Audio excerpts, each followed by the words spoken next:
After Divorce, episode 3. So I want to share something about after we recorded the first episode, I hesitated about posting it because there was part of me felt like, if I post this, I almost feel like I'm emotionally naked in front of everyone. And it's almost worse than being physically naked. Almost. So I hesitated and I had to process it for like a day. And then the next day was Mother's Day when I posted the podcast, and my kids gave me a card, and it says that, you touch so many people, and with a podcast, you can touch more people.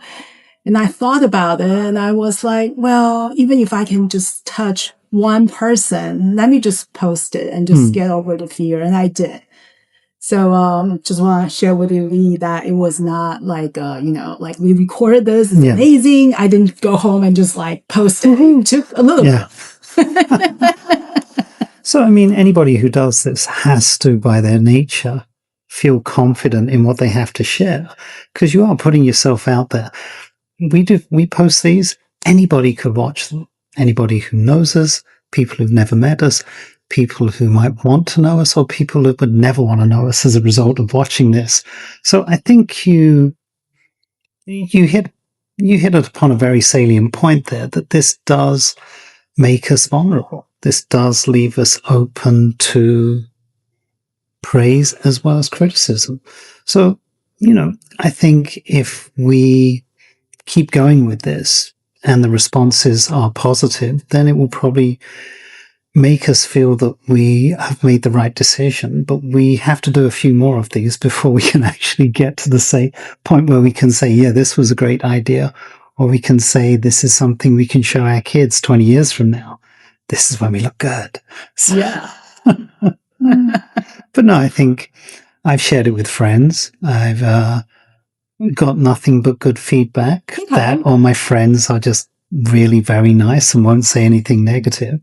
So I think we're hitting on something. We'll see how it goes with the future episodes. Okay. Yeah. Thank you for the encouragement. So what do you want to talk about today? All right. Today I want to talk about baggages that we bring with ourselves. We have with ourselves. Yeah. And I love your example about the boat. Yeah. So should I share that now? Sure. Yeah. Okay. So some backstory here. This struck me in a conversation I had at a party at my house a few years back. And I think many of the people there had either gone through divorces or were in the throes of relationships of various qualities. And as we were talking, we were discussing the fact that, it's very difficult when you first meet someone to really get a sense of who they are. It's kind of like looking, and this is where the analogy came up, it's kind of like looking at a ship in the sea, a trawler, and that ship can be plowing through the ocean, looking really shipshape, Bristol fashion, looking great. What you don't seem to realize is behind that trawler, there's this massive net. And in that net that's under the surface, in our cases, it's all of these things we carry with us in our day-to-day life, and more importantly, in this context, in a relationship. Right. And it's really very difficult for people to understand just how much that net can weigh you down. If you've been blessed with a great life and you have very little to hold you back, then you can be zipping through the waves very easily. If, on the other hand, you've gone through a lot of trauma, you've gone through a lot of issues, it really can hold you back. Your ability to chart your course through life can be seriously slowed down by that net that's just holding you back. Not to say that it isn't possible to do it, but at the same time, I think understanding that anybody you bring into your life, at some point down the line, if they really are someone you care about, you have to share that with them. You can't necessarily hold all of that back. I think it's really important to understand that there are moments in our lives that we probably keep to ourselves and only ourselves. That part of the net, that part of our baggage will never, ever be exposed to other people. But that means effectively whoever we're with, no matter how close you are to people in your life, there will always be secrets we hold. And I question sometimes the weight that that puts on us. Even now in a relationship, I'm sure there are things that I don't necessarily divulge. I don't think it's judicious to share everything, and I don't actually think it's beneficial to be an open book all the way. And my God, I have been an open book so many times with so many people. I question at times whether I should have been a little bit more circumspect in what I had to share. Well, it kind of goes back to our second episode, right? Our mutual friend, Fred, how we met, right? Good old Fred. Yeah, so we all have these baggage, right? Like some people have a little bit more or less. Yeah. And that we carry with ourselves, and then we don't want people to know. And that's but I just feel like the number one is to be aware that what you have, right? So I could go through life for many years in my life, I wasn't aware of all these baggages I had. I wasn't aware that I was invisible. Like I just never spoke, and I was invisible walking through life, and I never spoke up for myself or anyone. And that was part of my baggage. And I think divorce helped me realize that I am not perfect, and there are things that I need to work through. And part of it is that I have so many baggages, and then unless I'm working through them, I'm just not, it's just like a work in progress. And I think that the journey of the life is to look at your wounds and baggage and then just work through them one by one. And hopefully you don't get more baggages as you go, and you carry less. There'll always be baggage. There will always be baggage. Imagine life is like a shopping mall. You're going to go from shop to shop and you're going to pick up more bags. You're going to be carrying stuff. Sometimes you might be able to return it and take down some of that weight. But I'm sure that, honestly, as I think about it, every time you give something up, you usually replace it with something else. And hopefully it's a good baggage. Yeah. It's not, something that weighs you down. It's something that, make you a better and kinder person. And I feel like, with how I feel, with the work I've been doing, I do feel like I'm a better person in many ways, a kinder, a nicer person, and a thoughtful person. And then I hope that as I go through life, like the baggage is becoming a bit lighter with time versus heavier. It might not be that the baggage is lighter, it's just you're stronger. You're stronger. You have the muscle now to carry the baggage. I think that's actually part of the experience. If you think about it, the baggage never fundamentally disappears. What happens is that baggage, what's in the net, you can't really lose it. It's always there. Once you've got it, you've got it. The difference is you have the ability to hold it more soundly. You've built the strength to take that weight. So I was thinking, what have I ever done that I've let go of? Nothing. You have, I'm sure. I don't think you ever let go of things. I think what you do is you reconcile yourself to it. Okay. It's not the same as saying, okay, something happened, like I bought something physically. This was a bad purchase. I'm going to return it. Right. I have divested myself. Even then, if you think about it, if you do that, you still remember you bought that thing and you're like, that was a really stupid idea. Okay. So you've still got a little bit of baggage there. The trick is, as you've evolved, as you've learned things about your life and the way you deal with things, your ability to actually handle that particular component of your past, because this is all about our past, becomes easier to handle. There are Right. things that True. I can think about my behaviors in the past, which I now have a better understanding of why I was the way I was.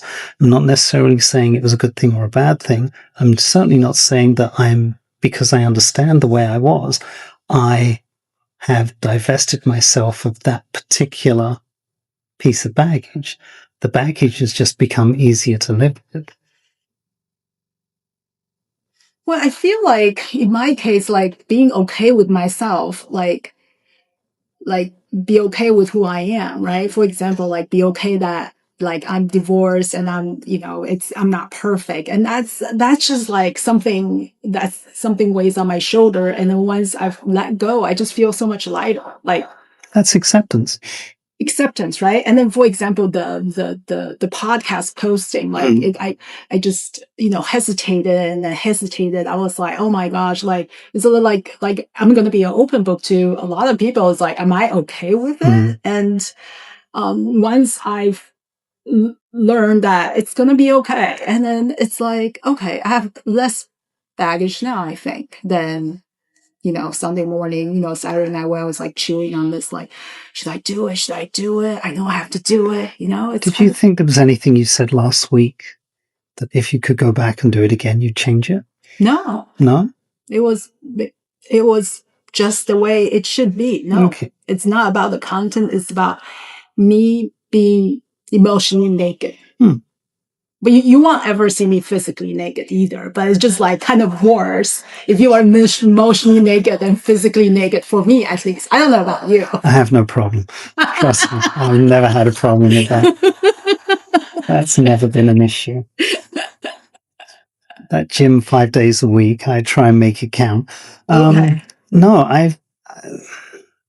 emotional vulnerability. Yeah, we'll skip the naked part. That could be a whole different conversation. Right. If you want it, let us know. I don't necessarily. The difference between this and just the two of us talking, or even talking amongst friends, is that we leave ourselves open to the possibility a great deal more people will know about it. That's the thing. It's, there is a planet of 8 billion people out there. We potentially could see all 8 billion looking at this. Highly unlikely, but right. It's not as if we're just talking to a bunch of strangers about stuff that we find ourselves feeling emotionally vulnerable about. On saying that, I think to a certain extent, compare that to talking amongst friends. Friends will have a tendency of even holding back with them because we're afraid of being judged by them because we care about the friendship. Right. And they know us. They know us in the context of our lives, our works, our families. Everything along those lines gives them a far more nuanced and complete picture of us. Saying the wrong thing to them can actually have far more impact on us saying something to a bunch of complete strangers. That's true.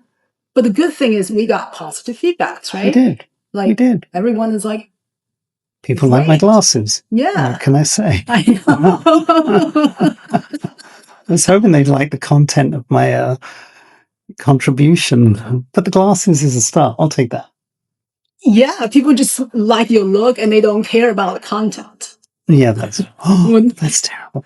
I recall I actually do have experience of this, being out for lunch. Okay. And you go to lunch a lot. I used to. No, I'm not a luncher anymore. Okay. I think the work environment that we live in now is such that going off campus for lunch, not a smart move. People are watching.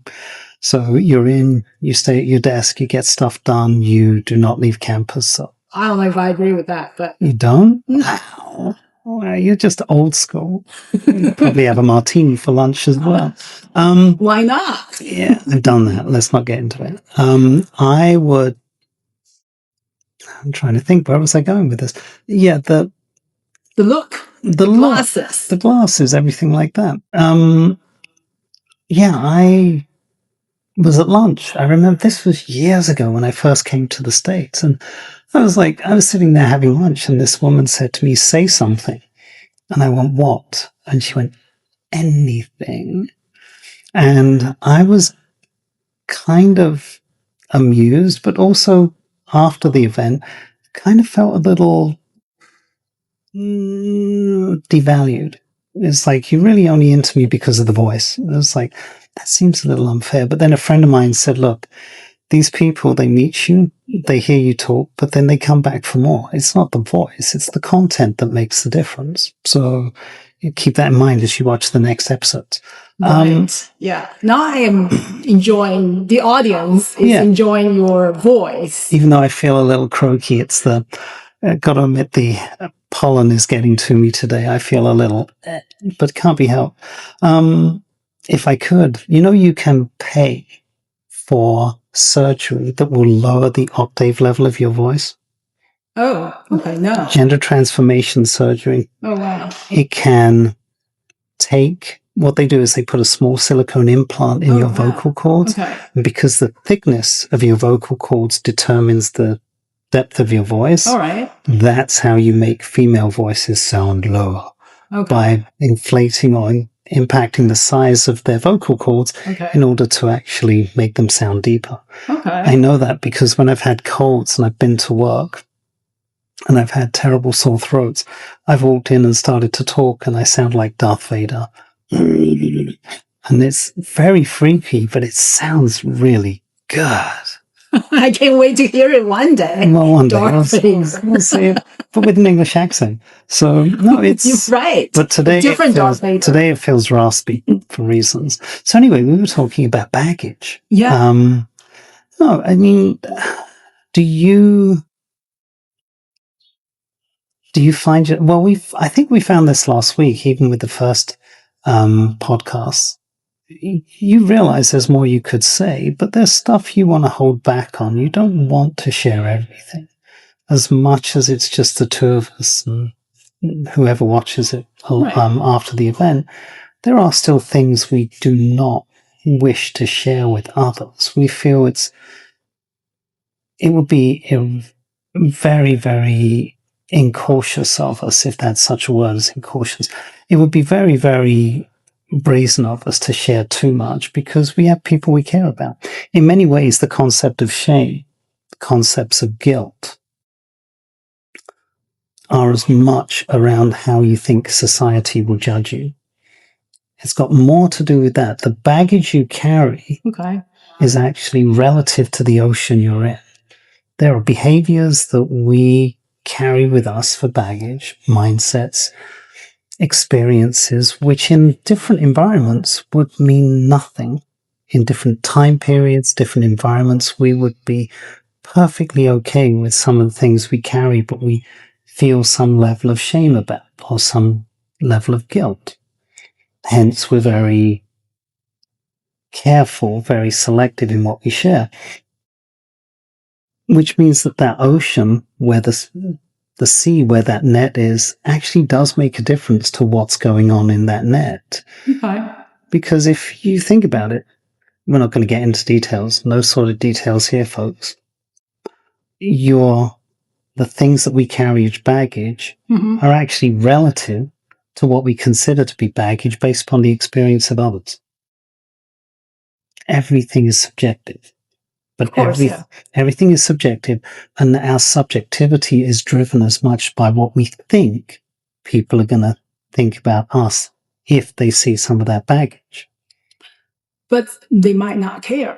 They might not care. They might be just like, all right. Well, but and I think that's an important thing to bring up, that a lot of times what we fixate on as we think are going to be the things that could really be game changers for how people perceive us mean absolutely nothing to them. Right. We forget that they have their own lives to a certain extent. To be too hung up about something in our past that we consider to be so shameful we don't want to discuss is to actually kind of give too much credence to how important we are. That almost comes across as self-absorption. That's egotistic. But it's part of being a human, right? You think this this is so important to others, but at the end of the day, it's your own judgment and your own guilt, your own false belief that holds you back. It might not, once you remove that, it's not there. It's about, I feel like the journey of the life is about removing, being aware of what your baggages are, and then removing them or making them lighter. A little bit lighter. I like the lighter thing. I'm going with that one. Yeah, the lighter day by day or year by year, right? You don't want to that baggage to carry that baggage throughout all your life and have done nothing about it. You want it to be a little bit lighter with maybe hopefully, next year or 2 years from now, right? It's I feel like we're all in work in progress, but the number one thing I feel is to be aware of, because people often ask me like, what do I do? What do I do? I feel terrible about this, but number one is just aware. Like a lot of people live through life, they are not even aware of what their baggages are. There is something to be said for actually being articulate enough and self-aware to understand where the baggage exists. A lot of times I think, and it's really unfortunate, that there could be things that are holding us back that we only vaguely understand. But if we don't have the capacity within ourselves to properly understand and articulate what they are, how are you ever supposed to learn to live with them? You're just left with this weight. Yeah. But it's an undefined weight. You can feel it, but you can't see it. Right. And then I think it's huge if you are just aware of it. Just doing that. It's amazing, and you should pat yourself on the back saying like, hey, I'm aware of it. And then the next step is like, what can I do with it? Right. But being aware of it, a lot of us don't even know what's holding us back. The false beliefs, the judgment, the guilt, the vulnerability. It's just like it's there, but we don't even know why we feel the way we feel. We just know that it feels heavy and we can't do anything about it. So I feel like being aware of it is huge, and you should give yourself credit for doing that, right? Because a lot of people just live their day by day, go through their routines. They don't even know that they have this baggage or these kind of false beliefs in their lives. Yeah, I mean, it's interesting, that word awareness. That's kind of the lifting piece of it, that your ability to be aware of what that weight is the first step in order to be able to develop the strength to handle it. Right. If you're stuck with a bunch of things in your life that are holding you back, like that proverbial net, that you're just not aware of it. You just know it's a weight. No. How are you supposed to resolve it? Yep. You can't resolve anything if you don't understand what it is that needs to be resolved. It's sometimes so tangled in your net, you don't even know what's there. You just know that just something is not right, and there's this weight that you carry every day, and it's just like holding you back, but you don't know that it's there. And it's about like identifying, untangling them, and figure things out, and then eventually moving on from that. Right. So I definitely think that that's what the life journey is about. Just untangle, hopefully identify what's holding you back, right, and then hopefully make it lighter. What do you actually think is, so it's interesting, we're talking about experiences. That's what's holding us back. But do you feel there's any fears, trepidation about the future that hold you back as well? Because it really, if you think about, everybody talks the cliche of living in the moment, which is you do whatever you want as you want it. Right. The problem with that is that it means you don't plan. Right. And you just pretend like nothing happened in the past. It's like, but where you are today is entirely attributable to that past. Well, I'm a big advocate about the power of now. Eckhart Tolle has a book about it, and that changed my life. But we can save it for another episode. But I definitely think that being a human on this planet Earth, you do have to do certain things. Like we both have kids. We have to plan that for college tuition, right? Yeah. Like, going to a school event, you do have to plan ahead. So, but then the idea is that you do not worry about the past or the future. Mm. You just really focus on where you are right now in this moment. So, we'll have an episode about it. We can. Does that living in the moment component, does that leave us feeling as if we're just existing? I mean, I think in order for us to be human, we need an awareness there's something greater. And I'm not talking spiritual, I'm just talking about we're part of a bigger thing than Right. just ourselves. Right. Now, I'm not religious in any way, shape, or form, but I believe that there are collective forces amongst us that lead us to behave in certain ways. I mean, that's the way society exists. It's in order for us to actually coexist together, we've got to follow certain rules, certain behaviors are acceptable and certain are not.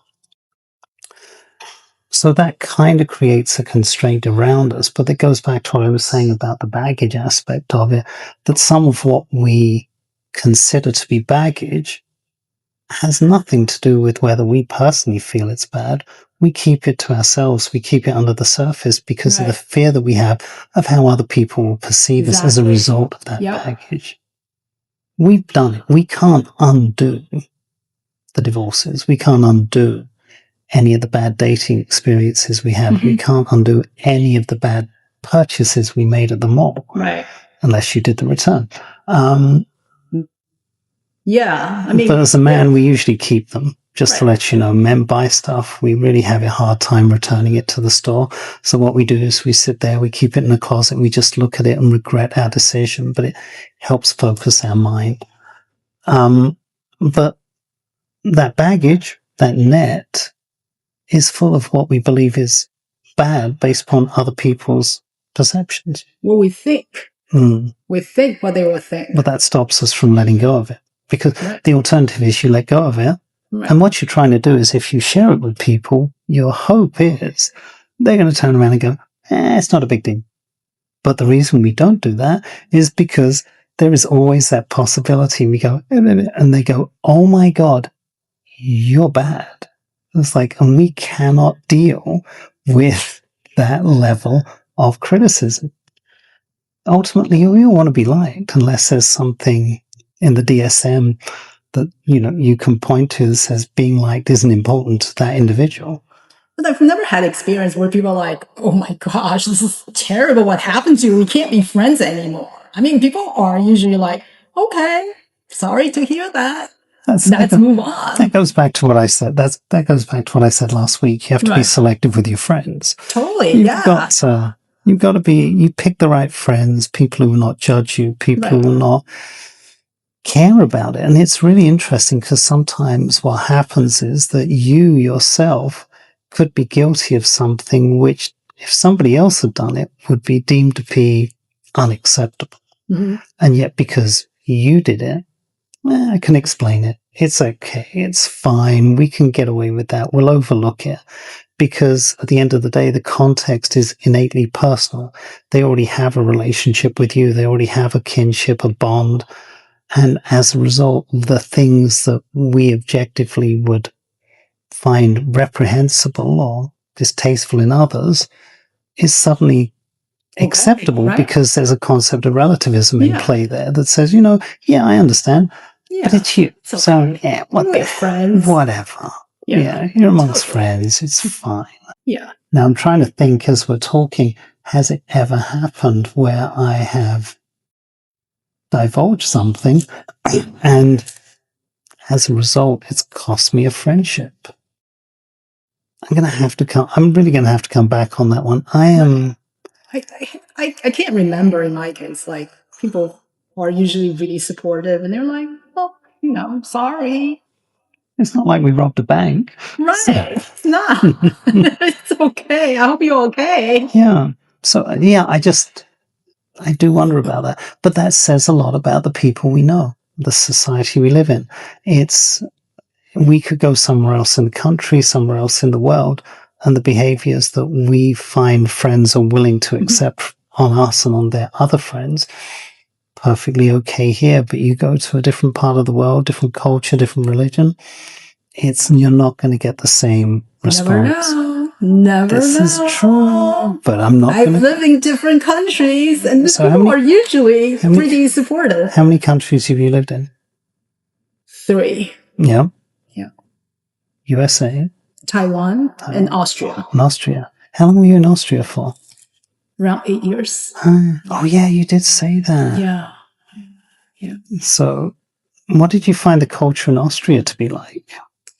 People are very liberal. Like, Yeah. people are very accepting and quite liberal. Yeah. You know, I feel like the US is kind of more conservative. Well, it's very in much many more ways. conservative. Yeah, in many ways. So It's a good Protestant country. It's a good religious country.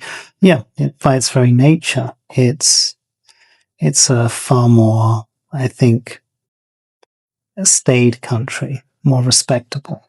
Europe's moved on. It can be a little bit more libertarian in its ways. It can be a little bit more adventurous. Yeah. So yeah, I just yeah, the whole package thing. I think we need to come back to that at some point down the line. Sure. Because it is the concept. It's not just the net; it's the ocean as well. And I think you cannot detach one from the other. Right. Yeah. The example of the difference between Europe and the US, right? Like, so it's so different. Imagine sailing in an American ocean with your net. Now compare that to a European, Austrian ocean with that net. And that net suddenly is like, instead of being this big, it's this big. It could be even bigger, right? Or it could be even bigger, but in my case, it's probably much bigger. No. No, bigger in a way that, you know, like people more accepting of who you are. Right? Okay. I always think of it in terms of if your net gets progressively smaller, it's easier I get it. It's easier to carry the weight. All right. So end of episode 3. We're doing it. We're doing it okay, aren't we? All right then. Okay. Okay. See you next time. Take care.